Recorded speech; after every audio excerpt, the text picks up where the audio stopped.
Seja muito bem-vinda a mais um episódio do podcast Oncolog Instituto Único.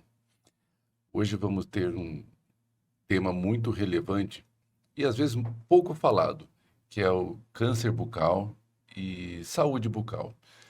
A gente tem hoje aqui um convidado muito especial, um dos maiores especialistas da área de cabeça e pescoço aqui do nosso estado, que é o Dr. Eric.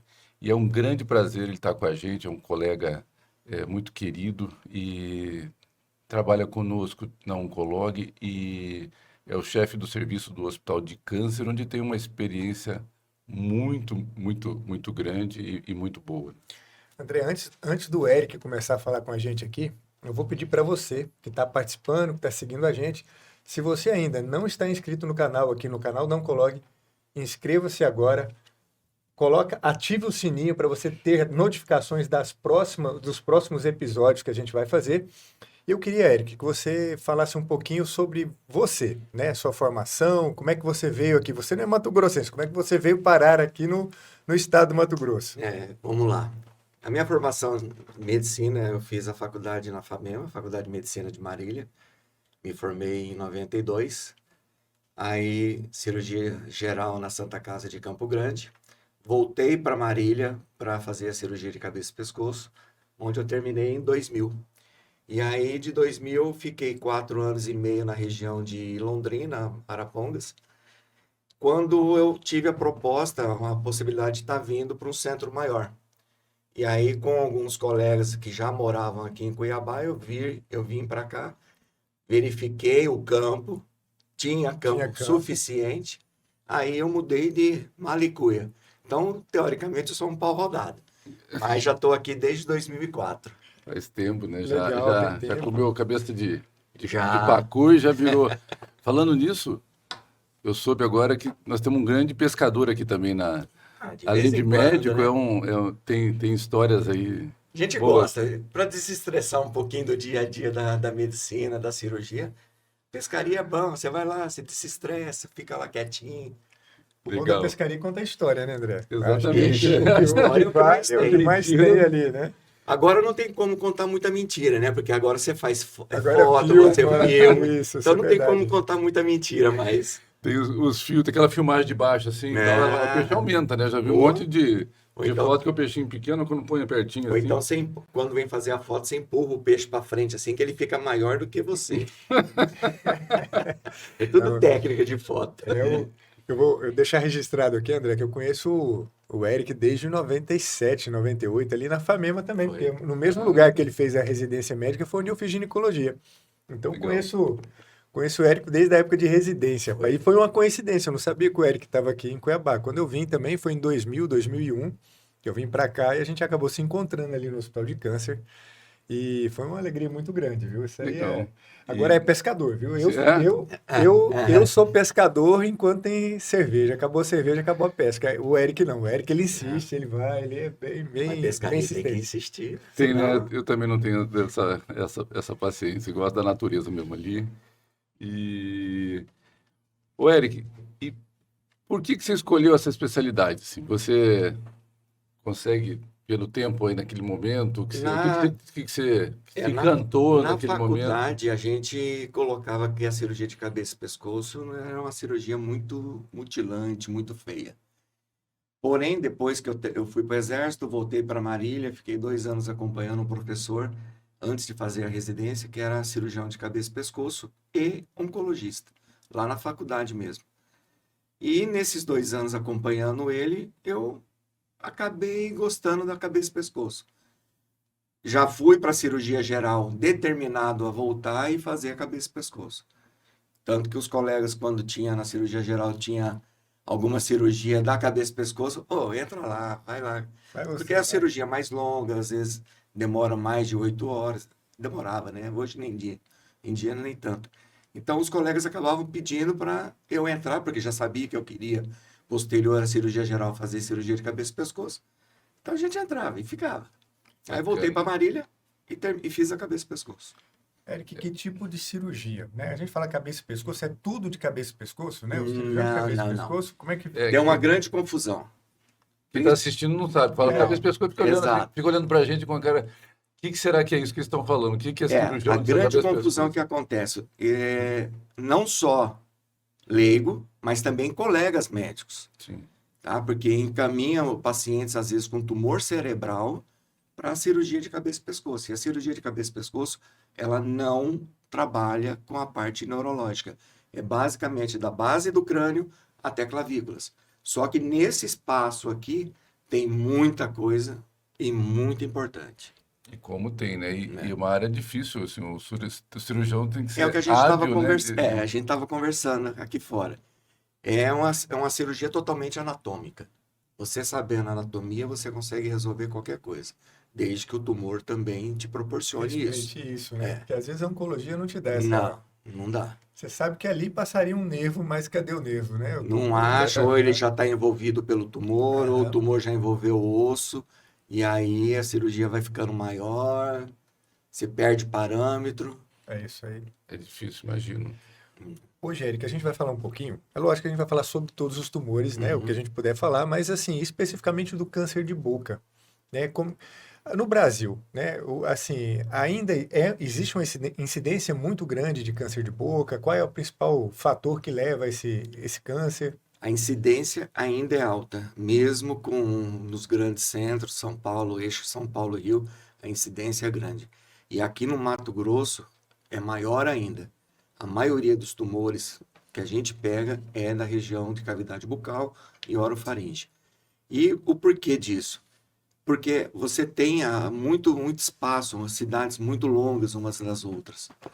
E o atendimento, a assistência para esse paciente chegar no especialista, ou seja, no cirurgião de cabeça e pescoço, que vai poder dar um tratamento, um diagnóstico adequado a esse paciente, não é tão fácil.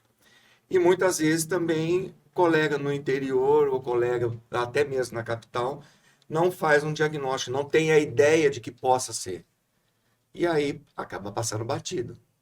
Sim, às vezes você fala assim, tem uma feridinha, né? Mordeu e machucou a boca e não está E vai levando, cicatrizando. que As amassa. lesões, exato. As lesões em cavidade oral, por exemplo, cavidade oral significa o quê? Desde lábio até a linha que tem do palato, ou seja, a campainha, a úvula que tem lá atrás, aquela linha do palato é a cavidade oral até o lábio.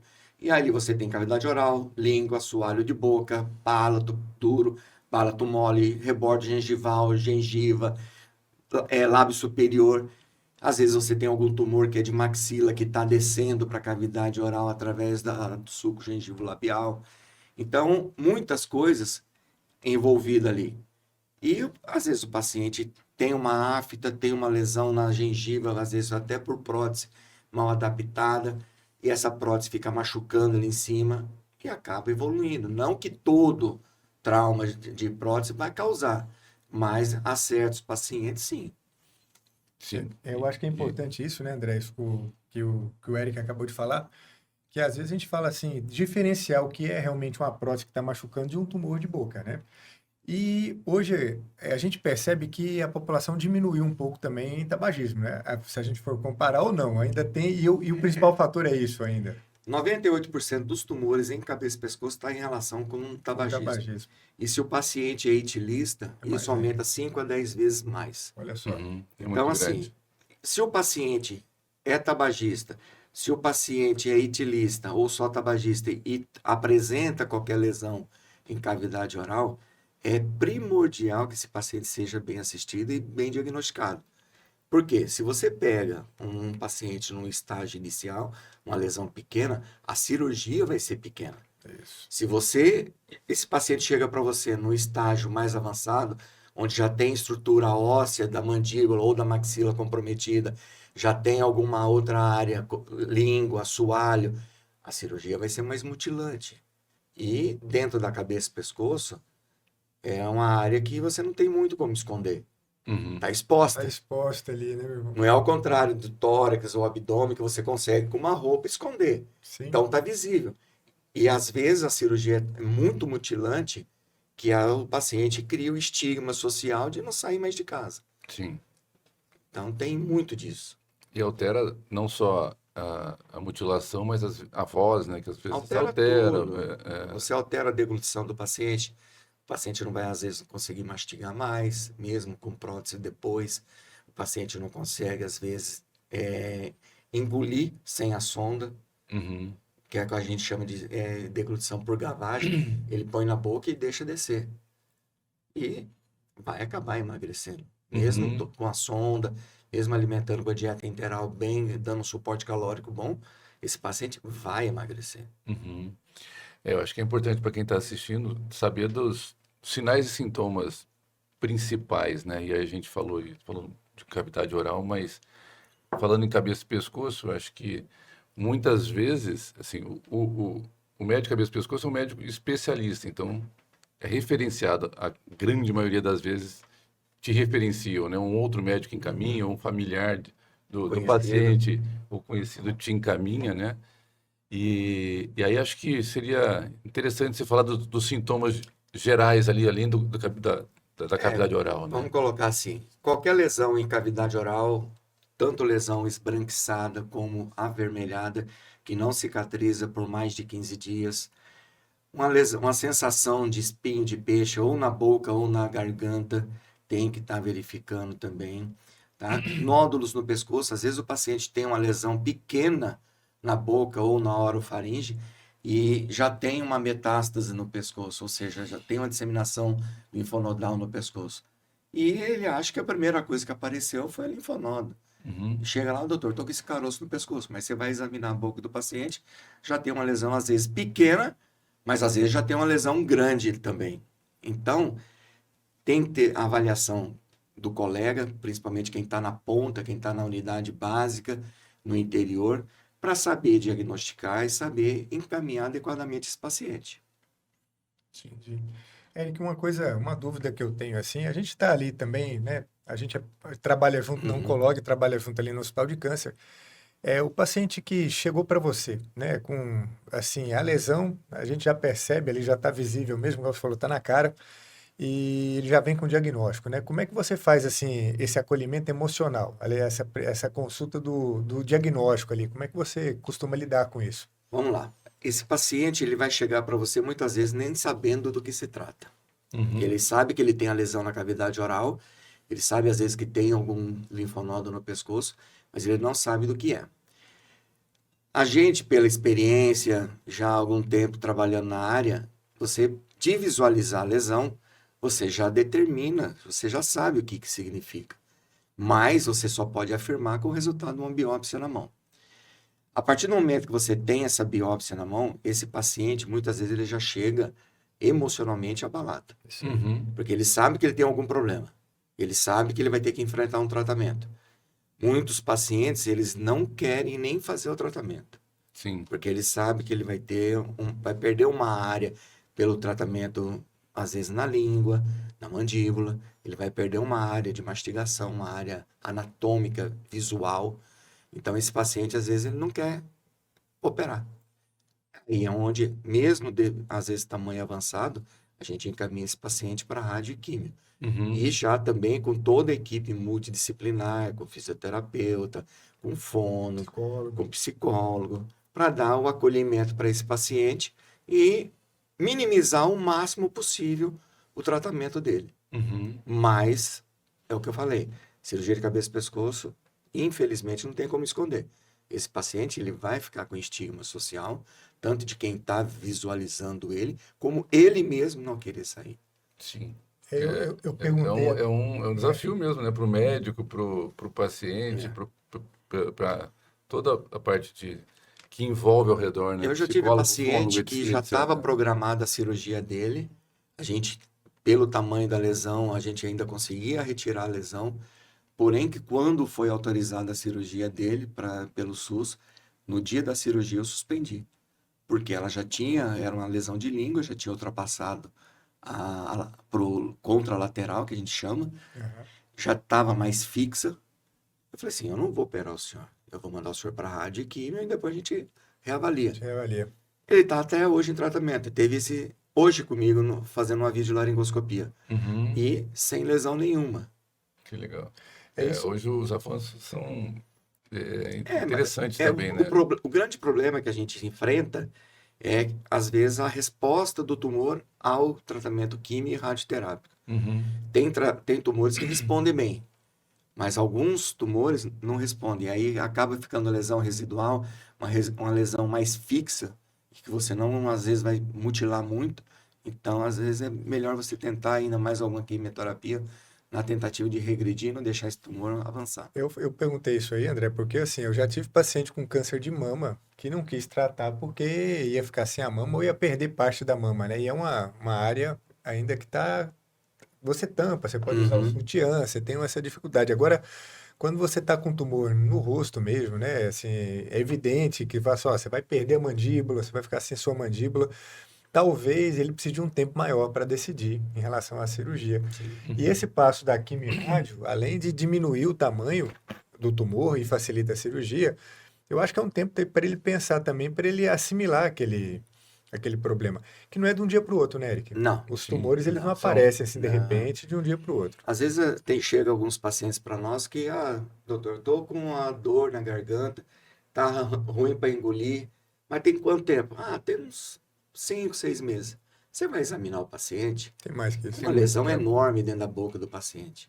Falei, o senhor vai me desculpar, mas isso aqui tem no mínimo 1 ano. É.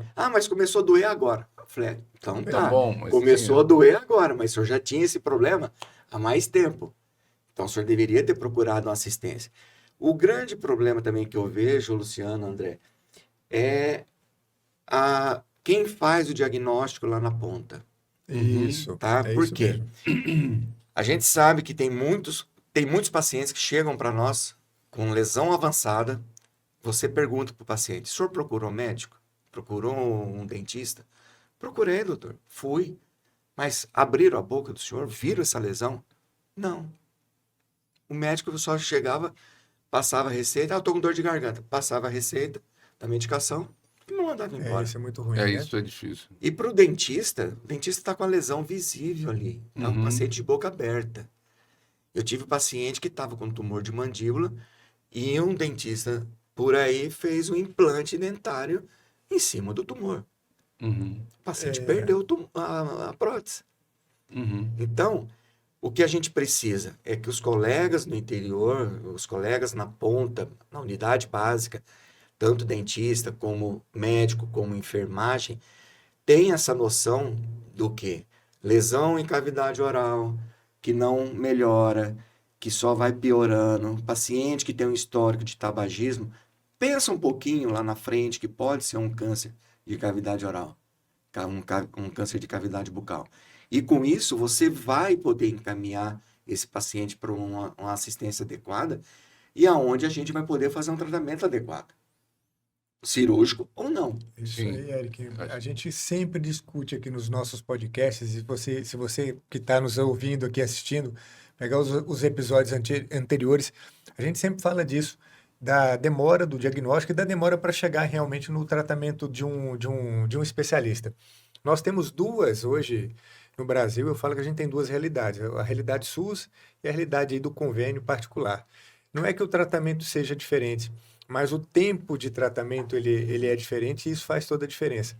É o que você falou, às vezes o paciente ele está com essa lesão há muito tempo e passou por profissional, o profissional não identificou isso, perdeu-se mais tempo, ou quando encaminha demora para conseguir o agendamento, demora para você conseguir iniciar o tratamento, e essa demora de 6 meses, 8 meses, geralmente demora. Fundamental. É igual você falou, viu a lesão no centro cirúrgico, já era uma lesão diferente, falou, olha, não vou te operar, você vai fazer quimioterapia. Então, a realidade, eu vejo hoje no Brasil essa grande O diferença. que acontece? O tratamento, vamos colocar o tratamento cirúrgico, que é o que a gente faz. O tratamento cirúrgico é o mesmo. Isso, não muda nada. Não Viu? muda É a nada. mesma Nada, técnica exatamente. O que cirúrgica vai feita. mudar é o SUS precisa da autorização da central de regulação, que é quem faz todo o trâmite. Isso. O convênio precisa também de ser Autorizado. autorizado, muitas vezes material que vai ser utilizado. E no particular, não. Mas o tratamento é o mesmo. Então, o que vai interferir nesses três é o tempo de demora de autorização de cada um. E disponibilidade de leitos, essa Exato. coisa toda, né? O leito do particular e convênio vai ser um apartamento ou um semi-apartamento. Do SUS vai ser um quarto coletivo. Mas o tratamento cirúrgico em si é o mesmo. Acho que é É importante o para mesmo. quem está assistindo saber isso, né? Que tá no nosso estado aqui, Uhum. que vai ter esse atendimento, seja na parte pública ou na privada, ou por convênio. E isso que você falou é extremamente importante, né? Para várias doenças, inclusive por cabeça e pescoço que a gente está falando, é identificar precocemente e treinar os agentes, ou quem está na ponta, o médico, o dentista, justamente para identificar. E muitas vezes não é nem treinamento, né? É falta de escutar o paciente e fazer o básico que é examinar, né? Porque há um monte de desculpas aí, o lugar está cheio, tem muito paciente, mas acho que nenhuma dessa é uma desculpa que a gente pode. Não, A gente atende paciente e acho que o principal é a queixa do paciente, né? Ouvir e, e óbvio, você está questionando. Examinar, né? Exatamente, Examina. abrir a boca do paciente. muitas vezes o paciente chega para você, ele já chega numa fase que o que está acontecendo com o senhor? Eu tô aqui, ó. Hã? Eu tô com um tumor na língua. A língua dele já está fixa. Já não está conseguindo nem Nossa. falar, né? Não. Ou o paciente tá rouco, eu não conseguindo falar direito. Aham. Você já sabe que há algum problema na laringe ou na cavidade oral. Então você já vai em cima do problema do paciente. Uhum. Quem está na ponta, lógico, não tem às vezes a formação, mas tem que saber de fazer um diagnóstico adequado. E muitas vezes o colega viu a lesão, não fez a biópsia, manda o paciente de 800 quilômetros de distância para cá, sem um resultado de uma biópsia, sem um exame, sem um ultrassom, sem uma tomografia, nada. Sim, sim. Ou seja, você vai ter que começar tudo do zero para esse paciente, 800 quilômetros, 1000 quilômetros, que é aqui no estado. E muitas Uhum. vezes esse paciente ele não tem nem apoio, né? Ele Não, conhece não ninguém tem casa aqui, de apoio, não conhece ninguém. entra numa van, desce aqui, aí você Uhum. percebe Às vezes vem sem acompanhante, isso. É isso. idoso sem acompanhante, que É isso também mesmo. prejudica muito. E quais os principais desafios aí que você acha para a rede de atendimento? Vamos falar da rede pública, que eu acho que é que mais a gente. Primeiro, que o volume é maior Uhum. e o que enfrenta mais dificuldade, não só aqui no estado, né? No É geral, Brasil é inteiro, geral. né?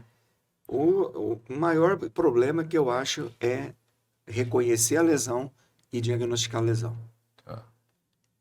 Então, se o colega que está na frente, o dentista, não sabe ou não conseguiu fazer um diagnóstico adequado, porque às vezes tem muitos que fazem biópsia e manda, mas não fez a biópsia da área correta, vai vir negativo, é o falso negativo. Uhum, Então, você tem que saber fazer o diagnóstico e fazer a biópsia. uhum, E às vezes esse paciente chega para nós sem diagnóstico, é onde a gente vai fazer os exames adequados para fazer um estadiamento desse tumor adequado, tamanho, o que está cometendo, se é cirúrgico ou não, se já tem linfonodo comprometido, que é a metástase ou não.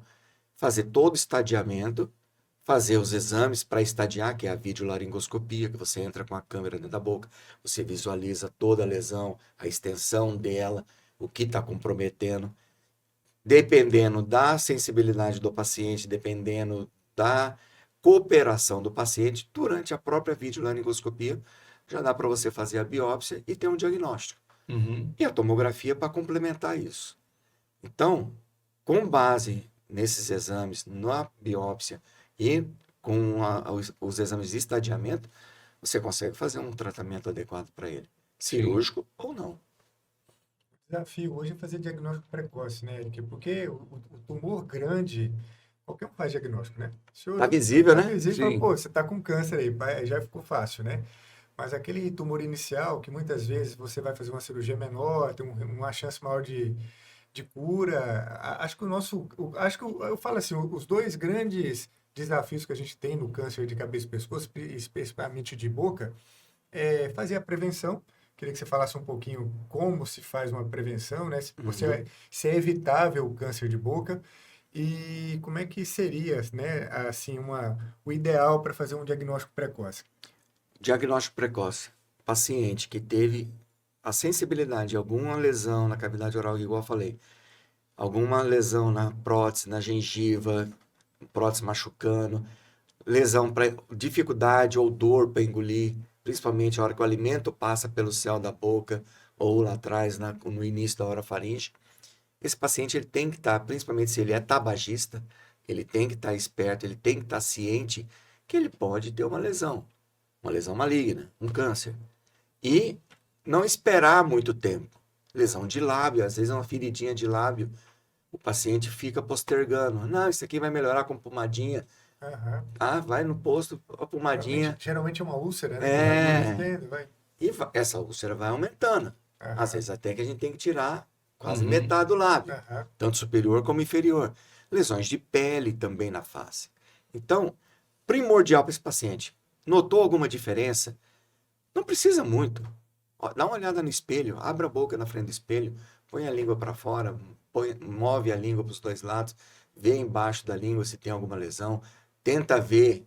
É difícil, ou às vezes pede alguém da família iluminar, ver o céu da boca, do lado ali, perto do pilar amidaliano. Se tem alguma coisa, se não tiver, beleza. Agora, se tiver, vai atrás, vai fazer um diagnóstico, vai fazer uma avaliação adequada. Porque você pegando um tumor no estágio inicial, o teu tratamento, às vezes, com cirurgia, uma cirurgia minimamente invasiva, uma cirurgia menor, resolve o teu problema. Às vezes você não precisa nem da rádio e da químio. Uhum. Ao contrário, se você chegar com um tumor avançado, esse paciente vai fazer uma cirurgia muitas vezes mutilante e vai fazer depois rádio e ou quimioterapia. Geralmente tudo, né? Exato. Geralmente faz os O três. pacote completo. Pacote É. completo. E- E para prevenir, né, André? Como é que seria a prevenção? Não existe tabagismo prevenção? Não fumar. e E não higiene beber. oral adequada. São os dois mais importantes. Se bem que agora tem alguns estudos que estão relacionando o HPV também com câncer oral e de orofaringe. Uhum. Tanto que quando a gente faz biópsia, a gente está encaminhando já para ter o marcador também para HPV.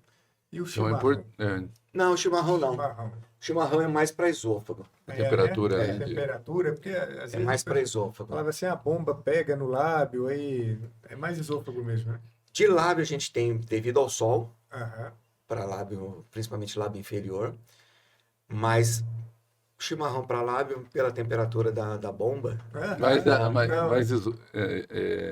Não, é importante na prevenção isso para quem está assistindo saber do que você já falou lá no início, né? Que o cigarro é responsável por mais de 90%, 98% 98%. dos casos. Então, você que ainda está fumando, passou da hora de Passou da hora parar. de parar. o pior que a gente pega é paciente que fez um tratamento cirúrgico mutilante, fez a radioterapia, fez a quimioterapia e continua fumando. Continua Eu já vi fumando. isso. E continua fumando. Até Aí, pela traqueostomia deu É. fumam, né? Aham, Que a põe na traqueostomia, traqueostomia e fuma.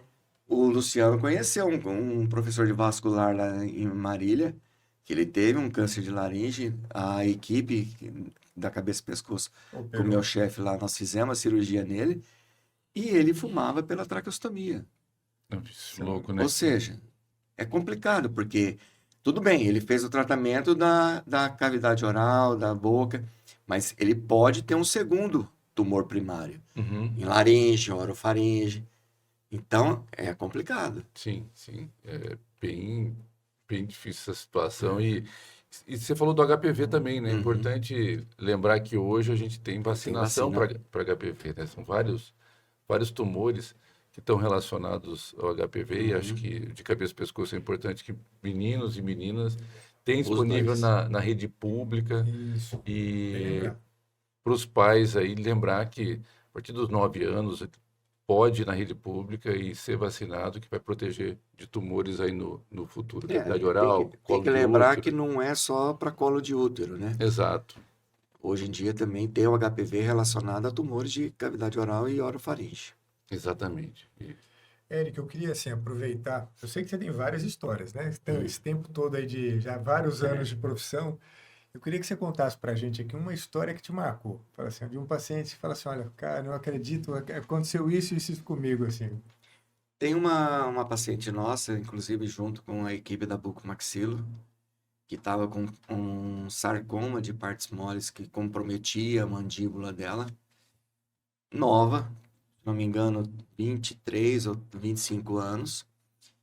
E na época ela estava com um nenê novo e o tumor avançado, tumor grande, pegava desde o mento até na região próxima à articulação.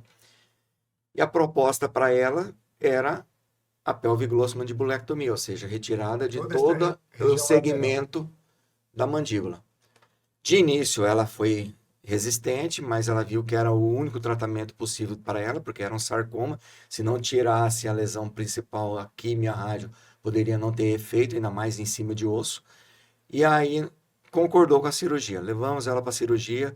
De imediato, a gente não coloca uma prótese, porque como tem que avaliar a descalcificação do osso no anátomo patológico para ver margem óssea, se estava livre ou não, nós levamos ela para a cirurgia, fizemos a ressecção desde o mento e desarticulamos. Mandamos para anátomo, beleza, fez o tratamento rádio e quimioterápico. E essa paciente, durante o tratamento dela de rádio e químio, ela tentou suicídio umas 2, 3 vezes, Olha só. Nossa cortando o Senhora. pulso. Aí ela veio no consultório, deu uma conversada meio que dando uma bronca, mas mais de calma, porque paciente já que tentou suicídio, você tem que ir mais calmo. Mas trazer ela para a realidade. Colocando para ela que ela tem a criança para cuidar, ela tem a mãe que estava acompanhando ela durante todo o tratamento.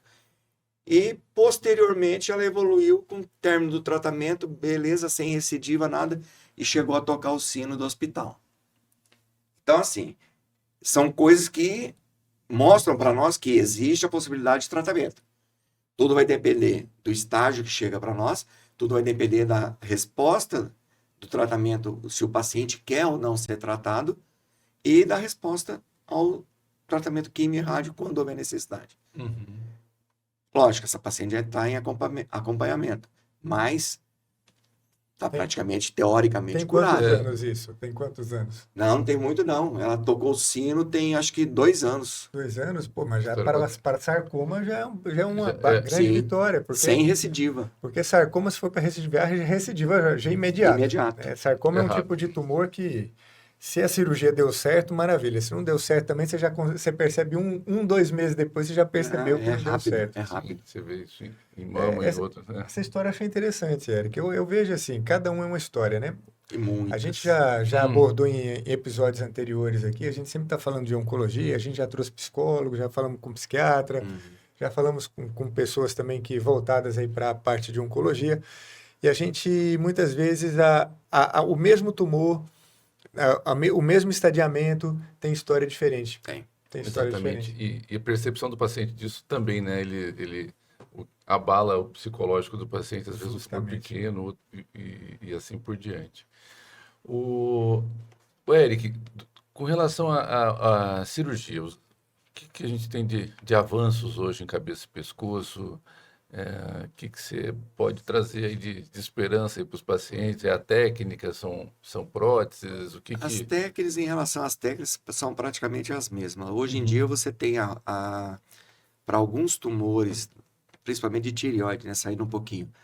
Para a tireoide, você tem a técnica da toétiva, que é a transvestibular, só que entra com todo trocáter, câmera, tudo entre a gengiva e o lábio, vai dissecando toda a área até chegar na tireoide. É uma cirurgia que a técnica foi desenvolvida na Tailândia, porque lá tem o estigma social de paciente que tem corte do pescoço. Eles falam que tentou suicídio, então tem o estigma social deles. Uhum. Então foi desenvolvida essa técnica lá. Só que é uma técnica que a área de secção é muito maior do que se você fizer um cortezinho aqui na frente. Sim. Com certeza. Tá? É. Tem a robótica, também que para cavidade oral e para orofaringe é muito boa. Esse que eu queria saber. Ah, né? entendi. É muito boa. Mas para outro tipo, ela também é utilizada para tireoide, nesse mesmo esquema da toétiva, que é transvestibular. Para esvaziamento cervical, ela serve só para nível 1, 2 e 3. Se tiver que esvaziar para baixo, aí tem que converter. Então tem as limitações também. Mas para cavidade oral e orofaringe, é excelente. Por quê? Nós trabalhamos dentro de uma área, um campo cirúrgico restrito. Uhum. Não tem como esticar. Uhum. Então, se o paciente tem uma lesão de orofaringe que não precisa abrir, é mais restrito. Então, dificulta. Com a robótica, não. Mas, assim, é uma técnica que ainda está Em evolução, né? Evolução. caminhando. Eu estou pensando aqui, normalmente a gente fala em robótica, introdução de aparelhos em cavidade, né? Você pega uma língua, por exemplo, né? Como Tem que o laser, é né? o Tem o laser? laser. Nós já fizemos, lógico, convênio particular, porque o SUS não cobre, mas nós já fizemos tumor de língua, tumor de lábio, tumor de cavidade oral, de amígdala, com laser. Mas aí é um laser cirúrgico, né? Não é um laser que o pessoal da odonto usa para ajudar na recuperação do paciente que faz a radioterapia. É um Entendi. outro tipo. Como é que seria essa cirurgia laser? Você entra com... Ele tem uma ponta, que é uma ponta mais avermelhada, que é o de Aham, diodo, aham. tá? E nessa ponta, você tem, vamos colocar assim, ter um equilíbrio. Por quê? Se você chegar muito perto da lesão ou do tecido, ela vai cortar. Se você afasta mais ou menos 1 centímetro, ela vai fazer a coagulação. Hum, Ela faz os dois, uhum. mas é de acordo com Com a a A proximidade. distância ali. Aham. Então você tem que ter esse equilíbrio e saber o que você está cortando e o que você vai coagular. É O fácil, laser né? também ajuda muito em lesões que são hemangiomas de cavidade oral, de orofaringe. Tem uma boa resposta. Nos congressos o povo coloca, murcha na hora, Uhum.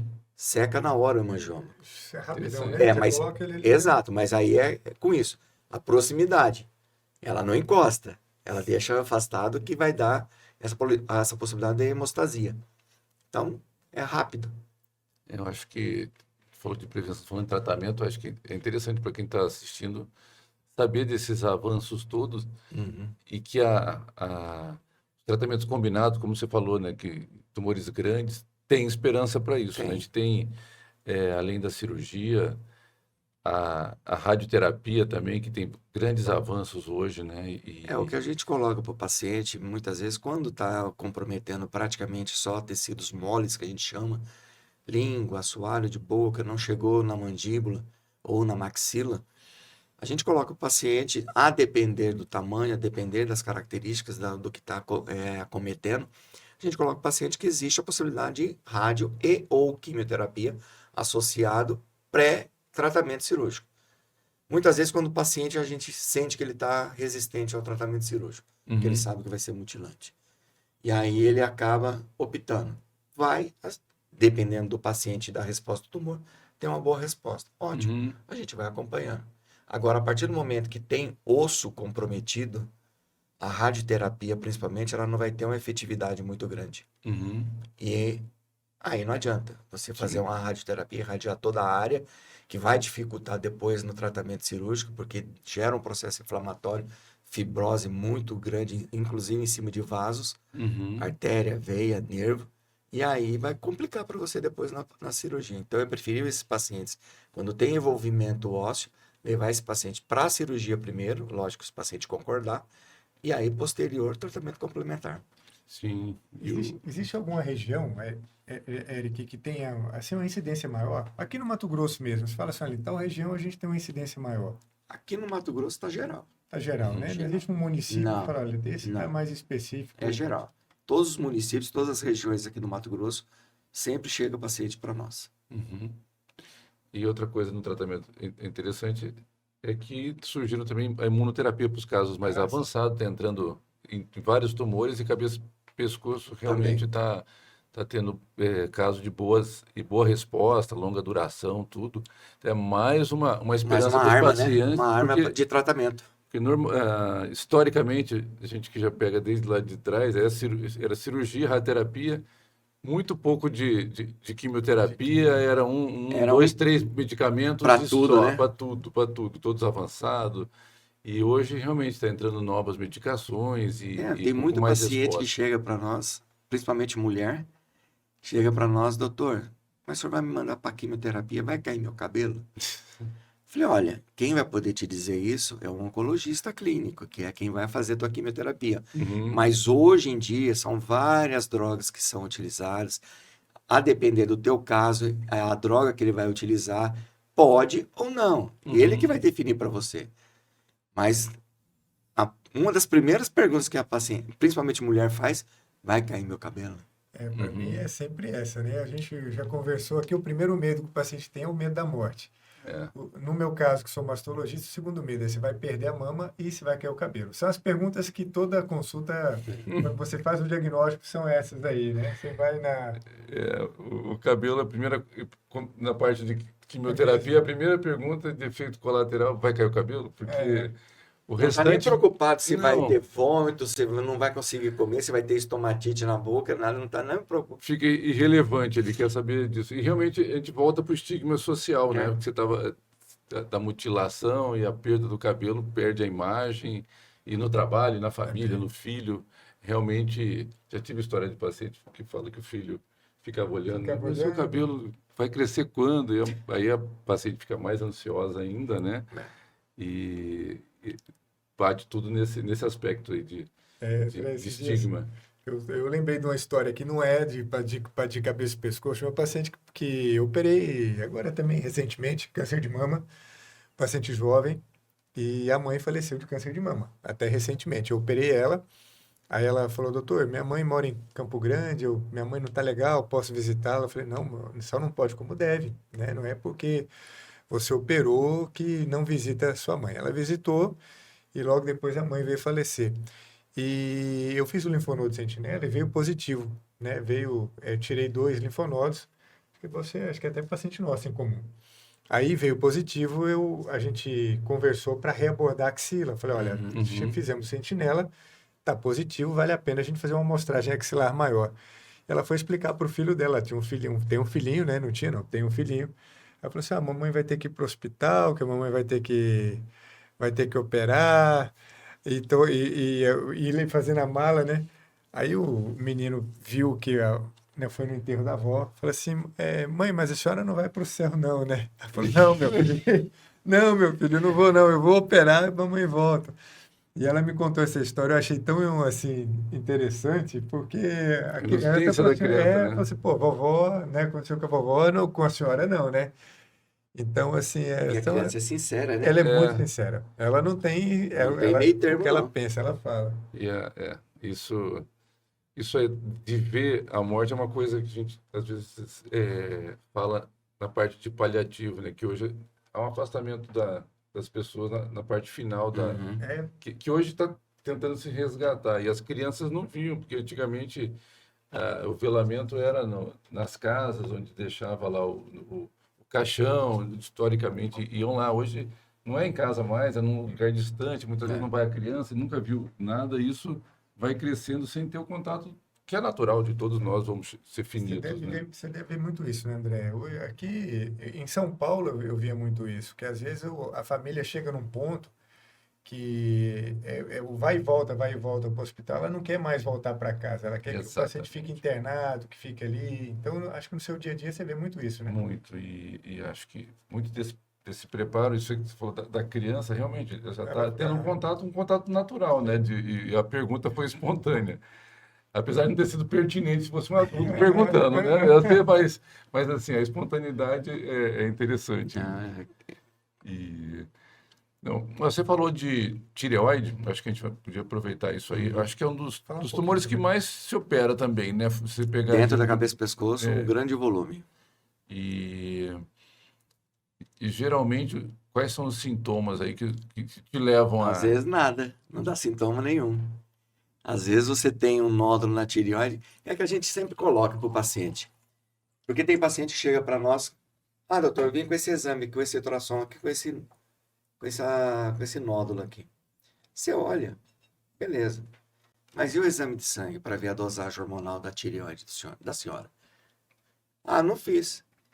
Então, o que a gente coloca sempre é que pensou em alguma patologia de tireoide, é obrigatório o Dosagem ultrassom hormonal. e dosagem hormonal. Porque você pode ter nódulo tiroidiano com a dosagem hormonal dentro do normal, como também nódulo com dosagem alterada, e também você pode ter alteração hormonal e sem nódulo nenhum na tireoide. Uhum. E a primeira coisa que a gente tem que saber é se essa tireoide tem um nódulo, mas está competente, está produzindo hormônio adequadamente ou não.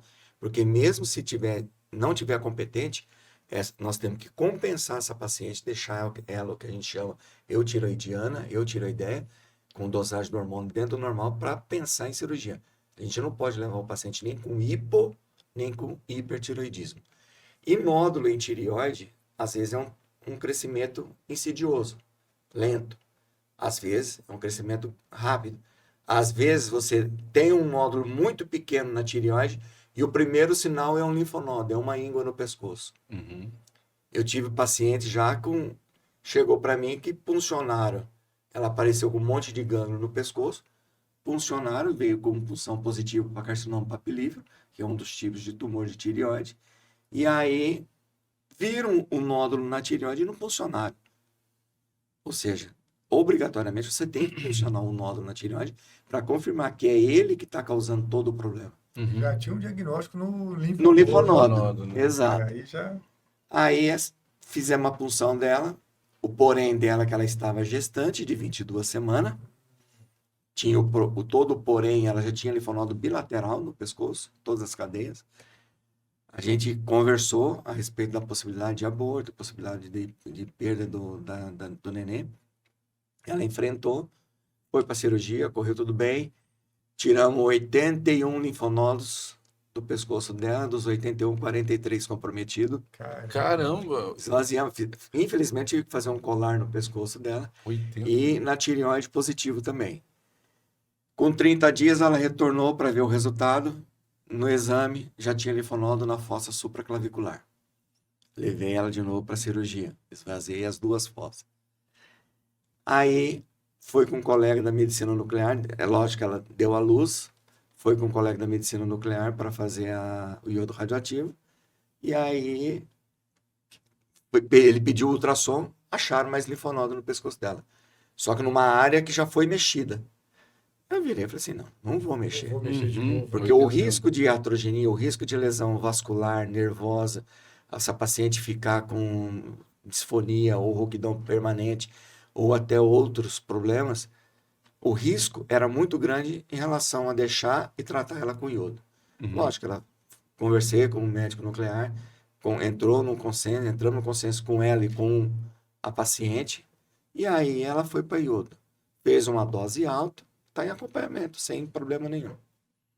Bacana essa E história. cirurgia de tireoide é também assim, vamos colocar, é uma caixinha de surpresa. Porque da mesma maneira que você pode ter um nódulo pequeno, que não vai te dar problema nenhum durante a cirurgia, às vezes ele é um nódulo pequeno, mas já está bem em cima da inserção do nervo laringeal recorrente, que é o nervo responsável pela inervação da voz, da prega vocal de cada lado. Uhum. E às vezes só por você dissecar em cima dele para tentar isolar ele, o paciente já fica rouco. Lógico que se o nervo está íntegro, existe a possibilidade de voltar. Mas às vezes você tem um envolvimento do nervo total. E aí você não tem jeito, você tem que sacrificar esse nervo. E aí é um paciente que vai ficar rouco definitivamente. Sempre, né? E acho que é importante também colocar que a maioria dos nódulos não são tumores, né? Assim, Não. a gente vê no dia a dia amigos ou pacientes que vão... Encontrei um nódulo na tireoide, deu um... Porque muitos dos nódulos são suspeitos benignos. porque quando faz ultrassom tem um pouco mais de vascularização, Tem que as fica naquela características, dúvida, né? Às vezes você tem um nódulo que ele já tem algumas microcalcificações, que é toda aquela classificação T-RADS. Uhum. Na mama é o B-RADS e T-RADS. E tem paciente que chega, doutor, veio T-RADS. Mas você vai ver o ultrassom é de mama. Eu falei, não, É P-RADS aqui, né? aqui é tá T-RADS, errado. de tireoide é T-RADS. Muda um pouquinho. E essa classificação de RADS é de acordo com o tamanho do nódulo, da consistência dele, se ele é mais alto ou mais largo, se ele tem microcalcificação ou não, se ele tem uma vascularização central ou não. Então, de acordo com isso, você faz a classificação. E aí, aqueles nódulos T-RADS 4, 5, dependendo do tamanho, o 4 você faz a punção.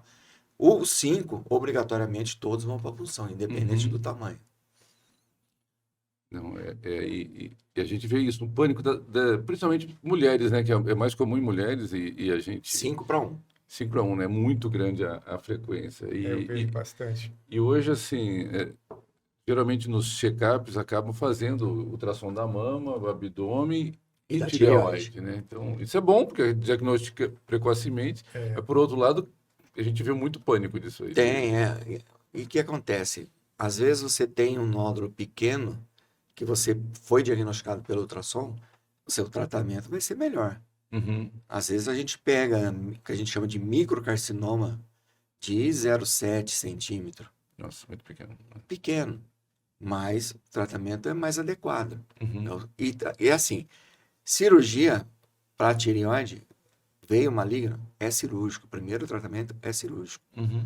Posterior, aí você vai avaliar, depender do que vier no anátomo patológico definitivo, você vai avaliar a necessidade ou não do iodo radioativo. Uhum. Mas o tratamento primordial e Cirurgia. principal é o cirúrgico para câncer de tireoide. Sim. Eu tenho visto que resolve bem, né? Resolve. Porque assim, a tireoide, igual você falou, com raras exceções, igual a esse Uhum. tumor que você falou, um tumor pequeno já tinha metástase para um monte de linfonodo. Mas a maioria ali, independente do tamanho do tumor, você consegue ressecar ele bem Sim. e tá tudo certo, né? E o que a gente coloca para o paciente, lógico, a depender também do tipo. Nós temos o papilífero, tem o folicular, tem o de Hürtel, tem o medular, que é o intermediário Aham. aí, e tem o anaplásico, que é o indiferenciado. O anaplásico, muitas vezes, independente do tratamento que a gente faça, esse paciente tem uma evolução, um prognóstico reservado. Uhum. Mas o papilífero e o folicular, que são os bem diferenciados, o tratamento cirúrgico resolve 98%.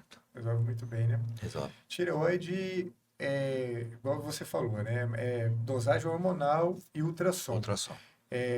A gente tem muito bócio ainda também, Tem. né? Passa Tem. com você, Tem. às vezes o paciente vai lá, tô com tumor, ele tem um bócio. Qual que é a diferença do bócio, do tumor? Difícil. Você olhando, difícil. Só de olhar não tem. Mas aquele paciente que tem um aumento volumoso no pescoço, que vem no decorrer de anos, aí 30, 40 anos, igual hoje, veio também uma senhorinha para fazer uma vídeo pré-operatória, que ela tem um bócio enorme. Uhum. E eu perguntei para ela, a senhora não está tendo falta de ar? A senhora não está tendo dificuldade para engolir? Não. Tudo bem. E a voz dela estava boa mesmo. Aí fizemos uma videolaringoscopia para ver mobilidade de corda vocal, para ver se estava comprimindo ou comprometendo o laringeu recorrente. Corda vocal dela movimentando normal. Tranquilo, né? Tranquilo. Só tinha o deslocamento um pouquinho da traqueia para o lado contralateral, porque era o maior volume à esquerda. Mas, e assim, não tem como. Às vezes você pega um nódulo pequeno, que já é maligno. Sim. E às vezes você pega um nódulo grande, uma massa grande na tireoide igual essa senhora, que é benigno. E aqui tinha muito os papudos, Nossa, né? Por causa papudo. falta de iodo, né? mas Cuiabá antigo. Então, mas depois que teve a obrigatoriedade do iodo no sal, aí diminuiu muito Sim. a incidência. Se a gente encontra o pessoal mais antigo aí, a gente encontra. Conversa com o pessoal de cuiabano bem antigo, né? A região tinha bastante na época, antes do iodo mesmo ser introduzido. Isso foi bem interessante historicamente, essa entrada. André, estamos chegando aí na reta final do podcast, né? Exatamente. Mais uma vez um excelente bate-papo aqui com o nosso amigo aqui, Dr. Eric. E, Eric, assim, as considerações finais, eu queria que você fizesse as suas considerações aí em relação à boca, em relação à tireoide, e o que você, assim, a pessoa que tem dúvida sobre isso aí, o que você orientaria? Eu vou acrescentar, e onde ele pode procurar Aonde, isso é informações seja na rede pública, onde que ele tem o acesso ao telefone para isso, e na rede privada. Vamos lá. Primeira coisa, pacientes que tenham alguma lesão na cavidade oral avermelhada ou esbranquiçada, que não melhora com mais 15 dias. Paciente que tem alguma prótese mal ajustada, que é tabagista, e essa lesão está aumentando, ela não regride de tamanho, que está começando a doer. Pacientes que têm alguma sensação, famosa sensação de espinho de peixe na garganta ou na boca, procura, vai atrás, procura um colega, um médico na unidade básica. Se sentir que não foi bem diagnosticado, que não teve uma assistência adequada, tenta procurar um outro colega. Não conseguindo, aí a referência é o Hospital de Câncer de Mato Grosso. Nós estamos lá desde que eu cheguei em Cuiabá, desde 2004, eu estou lá dentro. O atendimento é de segunda e sexta-feira, uma média aí por mês de 200 pacientes, 240 pacientes atendidos mês. E nós estamos aumentando esse atendimento também, porque nós estamos com outro colega, cabeça e pescoço também, na unidade.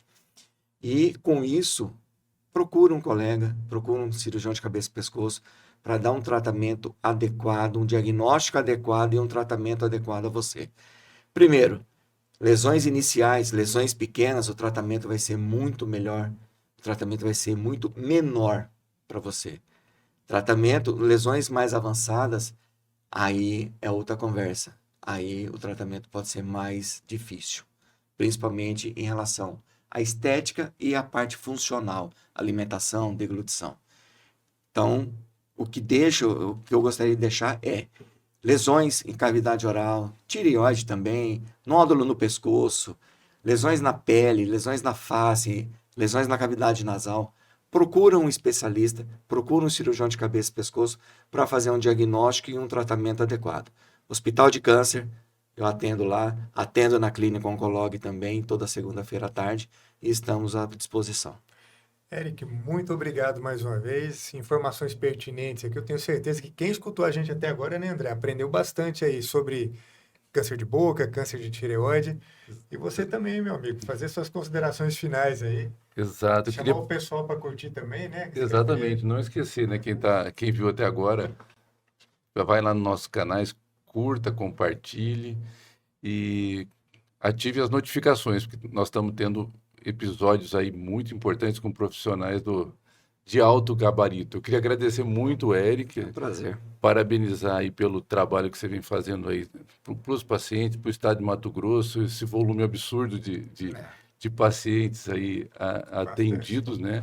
E por ceder o tempo aí para a gente e para todos os que estão assistindo aí.